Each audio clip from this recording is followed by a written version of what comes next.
TheBradRules! When I reviewed Deltarune Chapter 3 previously, I ran through the main part of the story based on my initial playthrough, where I missed out on the secret boss content and the sword route that encompasses it. So what is the sword route? Well, it sees Chris engaging in a backstage adventure where Tenna's assistant Ram gives Chris access to the original, unaltered, Zelda-inspired video game that is featured in the game show portions of the story called The Legend of Tenna. But the original game's title cannot actually be seen, but it's believed to be Mantle.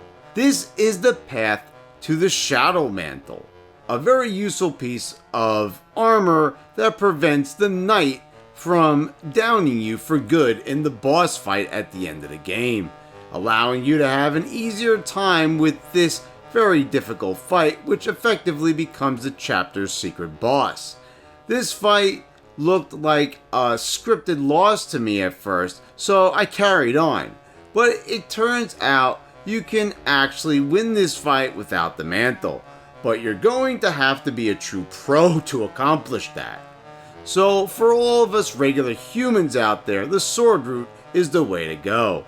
In order to even get on this route, you will need to S rank each of the two boards, which allows you to access the S rank room. You can also get the Z rank, which is the worst rank, but enables you to sneak into the S rank room through a manhole. Ram will give you access to the game, and that's another exclusive part of this route.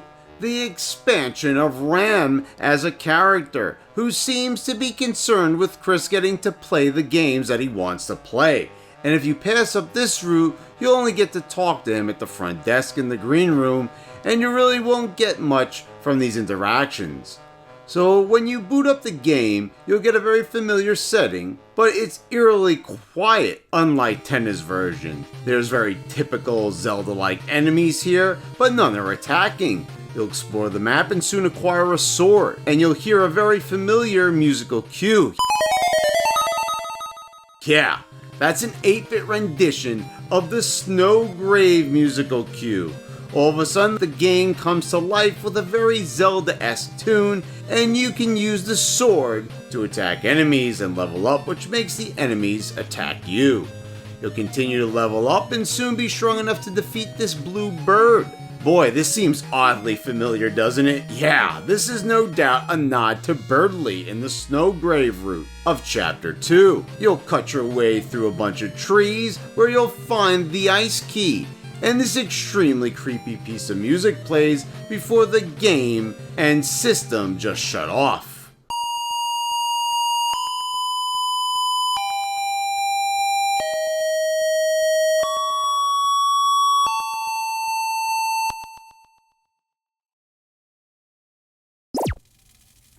Boy, that's unsettling. After getting access to the second part of the game, we'll find ourselves in a level seemingly identical to the second board, but now we can access the top of the map. Now, if you tried going over here in Tenna's version, Tenna would warn you that if you kept proceeding to the top of the map, it would just keep looping. But you'll see that's clearly not the case when you start seeing some ice on the water, but Tenna quickly calls for the feed to be cut, and we're about to find out what that strong reaction was all about. You'll find a door and enter it, where you'll find yourself in a dungeon that looks to be ripped right out of a Zelda game, and you'll hear this dark, ominous music that really sets the mood.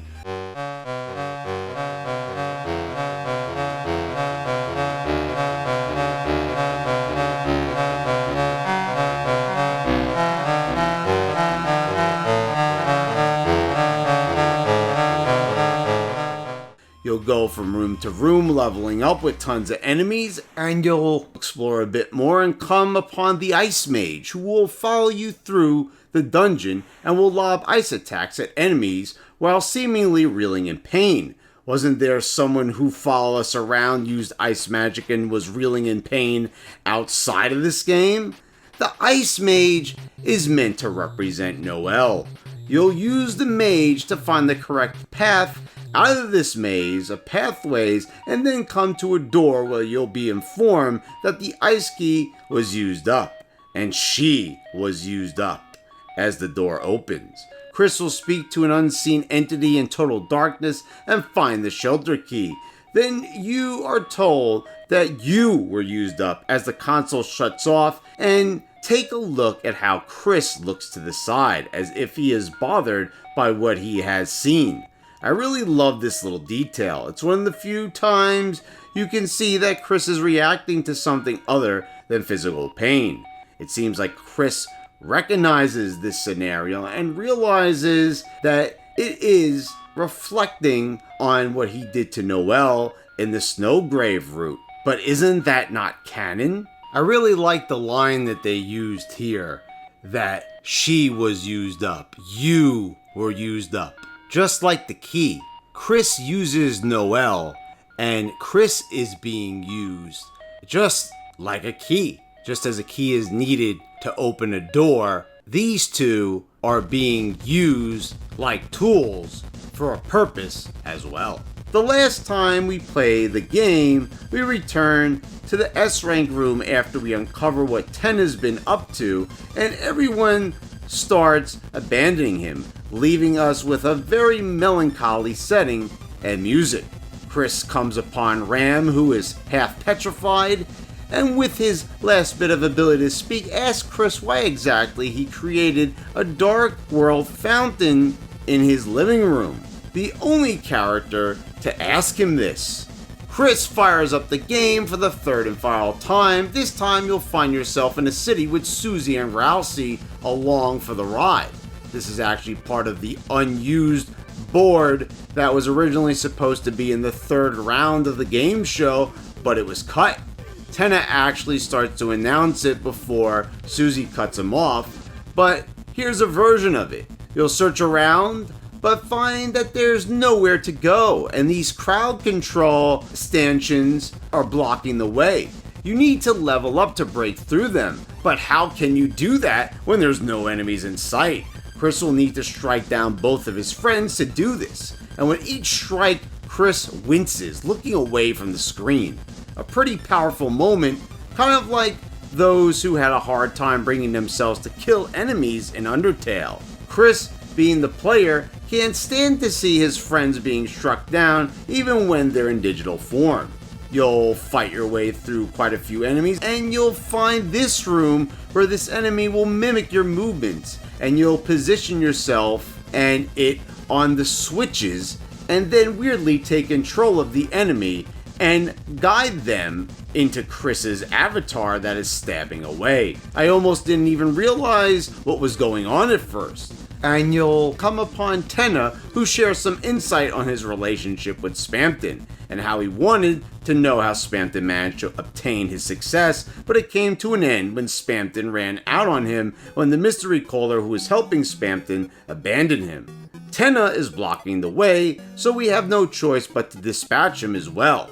We'll then find ourselves walking a familiar pathway and find the shelter, and as you approach it, Chris will move against your inputs. I thought I was imagining it at first, but no, Chris actually fights to keep the avatar from getting to the shelter, but stops after a couple of attempts. So with the key in hand, we go inside and we hear an 8-bit rendition of those machine-like sounds that can be heard when visiting the outside of the shelter in Hometown. It's extremely dark inside, and we'll soon come upon Eram, who is holding the shadow mantle.